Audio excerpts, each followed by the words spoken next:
अस्सलामुअलैकुम and good evening my dear brother and sisters. मैं उम्मीद करता हूं कि आप सब लोग खैरियत से होंगे।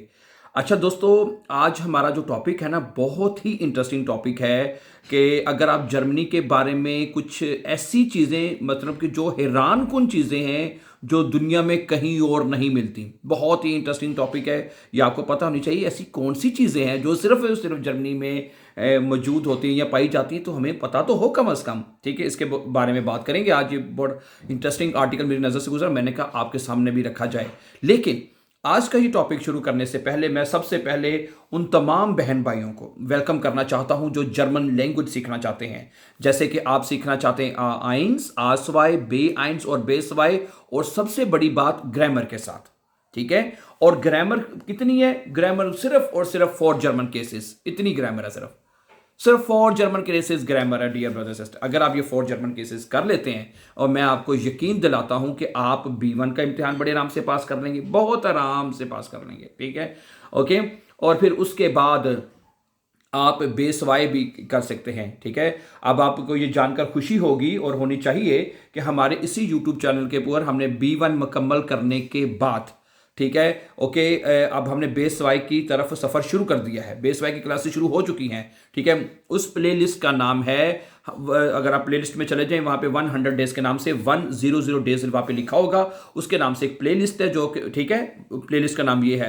प्लेलिस्ट का मतलब है कि आपको तमाम सबक एक सीक्वेंस और एक तरतीब के साथ मिलते जाएं। ठीक है ना, और ग्रामर के साथ, और बहुत ही आसान और सिंपल और सादा तरीके से ग्रामर को समझा दिया गया है, जो कि हर बंदे की समझ में आ सकता है। ठीक है, ओके, ठीक है। तो अगर आप हमारे चैनल पर नए हैं, आप इजी और फास्ट जर्मन सीखने का इरादा भी रखते हैं, तो आप इस चैनल को सब्सक्राइब भी कीजिए, ताकि आने वाले जो मतलब के latest lesson, upcoming important lesson, वो आपको टाइमली मिलते रहें। और जर्मनी के बारे में जो मतलब कि लेटेस्ट जो इंफॉर्मेशंस हैं, वो भी आपको बर वक्त मिलते रहें।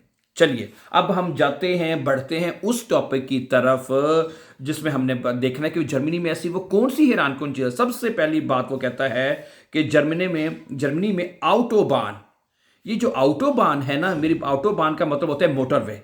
इंग्लिश में, जर्मन में ऑटोबान कहते हैं। ठीक है, अब इसमें ये होता है कि यहां पे स्पीड लिमिट नहीं है, जितनी मर्जी स्पीड से आप गाड़ी चलाएं।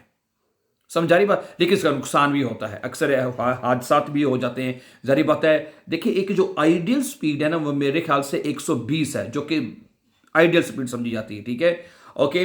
लेकिन आजकल गाड़ियां बड़ी जदीद आ चुकी हैं, लेकिन आप उस स्पीड को, ठीक है, उतनी लेके जाएं जितनी आप कंट्रोल कर सकते हैं। 200 तक जाना, चले जाए 200 तक आप, लेकिन आपको पता हो कि जी हम इसको कंट्रोल भी कर सकते हैं। ठीक है, लेकिन ये स्पीड लिमिट जो है, ये जर्मनी में मुनफरद है। पूरी दुनिया में मुझे नहीं लगता कोई ऐसी कहीं पे और ये फ्री मतलब स्पीड हो कि जितनी मर्जी स्पीड से आप गाड़ी चलाएं। ठीक है, अच्छा। दूसरा है, बोतल वापस करो, पैसे लो।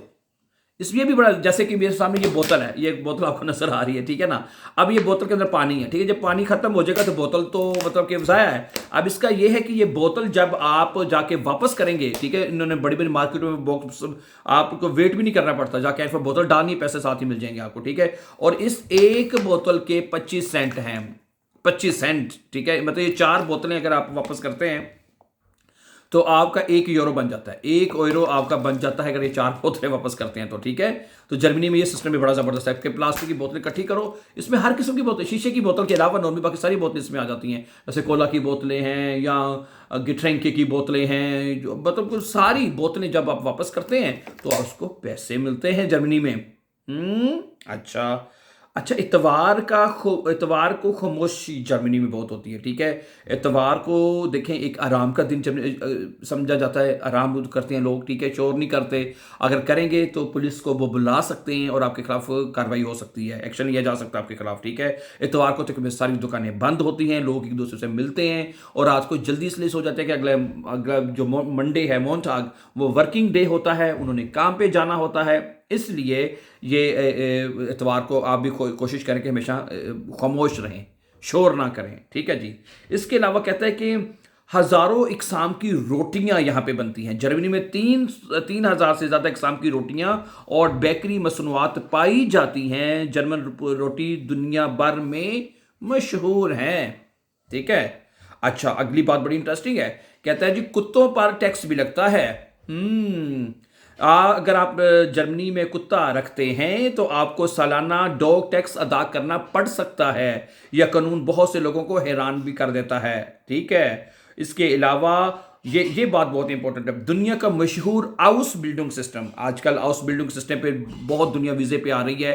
ठीक है, और यहाँ पे हाउस बिल्डिंग सिस्टम बहुत अच्छा है, स्ट्रॉन्ग है। मैं अक्सर इसके ऊपर आपको बताता भी रहता हूँ कि अगर आप की तालीम कम भी है, कम से कम मैट्रिक तक के बच्चे या स्टूडेंट्स जो हैं वो भी जर्मनी में हाउस बिल्डिंग वीज़े पे आ सकते हैं।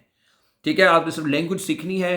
लैंग्वेज मैंने आपको बताया, आप हमारे से यूट्यूब चैनल के ऊपर सीख सकते हैं और बड़े आराम से आप मतलब कि जर्मनी आ सकते हैं। मैं पढ़ देता हूँ, बड़ी इंपॉर्टेंट बात लिखी है। कहता है जर्मनी में नौजवान काम के साथ साथ अमली तरबियत भी हासिल करते हैं, यानी हाउस बिल्डिंग जिसे कहते हैं। यही वजह है कि जर्मन हुनरमंद दुनिया भर में मशहूर है। हर तरह की हाउस बिल्डिंग, यानी हाउस बिल्डिंग का मतलब होता है, जैसे हम अपनी जुबान में इसको डिप्लोमा कहते हैं, ये डिप्लोमा कर लें तो ये कर लें वो कर लें, तो मैं कहता हूँ आउटस्टैंडिंग आउटस्टैंडिंग। ठीक है, अच्छा, यहाँ पे किले बहुत ज़्यादा हैं, किलों की सरजमीन है ये। जर्मनी में 20,000 से ज़्यादा किले और तारीखी महल भी मौजूद हैं। बाज़ किले तो परियों की कहानियों जैसे लगते हैं। वक़्त की पाबंदी अगली बात कह रहा है, ये तो पक्की बात है। जर्मन लोग वक़्त को बहुत अहमियत देते हैं।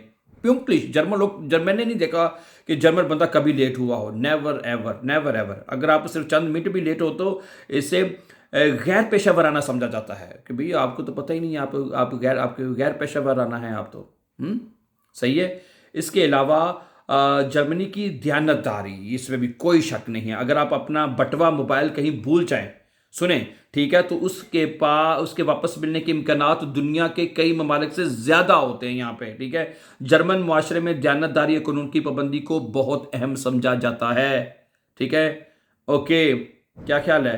तो ज़बरदस्त, ये कुछ इंपॉर्टेंट ऐसी बातें हैं जो मैंने आपके सामने रखी हैं। ठीक है, और इस एक जैसे मैंने बताया कि वो जो शुरू में दरम्यान में एक बात की हाउस बिल्डिंग के ऊपर, तो उससे मैं कहता हूँ तमाम स्टूडेंट्स को, जो हमारे भाई पढ़े लिखे हैं, उनको ज़रूर फ़ायदा उठाना चाहिए और जर्मनी ज़रूर आना चाहिए। ठीक है, अगर वो मोस्टली लैंग्वेज की प्रॉब्लम होती है तो B1 तो बड़े आराम से किया जा सकता है, कोई इतनी मुश्किल बात नहीं है। ठीक है, okay, so thank you very much for watching. और मज़ीद अपकमिंग इंपॉर्टेंट लेसन्स के लिए हमारे चैनल को सब्सक्राइब करना ना भूलें, ताकि आने वाले इंपॉर्टेंट लेसन्स आपको बर वक्त मिलते रहें।